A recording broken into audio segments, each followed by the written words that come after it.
Hello Professor, myself Pandurangareddy. Well, I'm going to demonstrate my instruction list here, the main program. So we can see that we're in the main routine. So where I've given JSRs, where it jumps to different routines. So you can see that well, I'm going to the IO mapping where I've given the IO networks. So each one is given with a different name. So you can see that the maintenance where I've given timers, and you can, and next the sequence where the total program will be there here.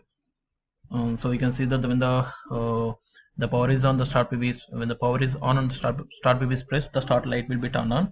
And so they where the lift down solenoid will be false and lift up solenoid will be true.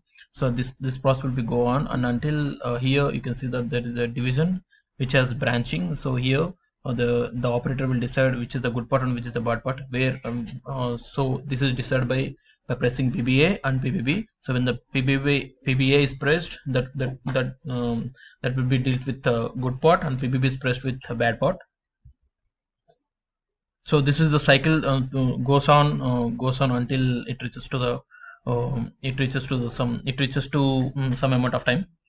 So you can see that I've used timers here where you can see we can make lift and the divert cylinder or reject cylinder to wait until the part has to come to that place and to grab the part into the chute. So this is all my project demonstration. Thank you, sir.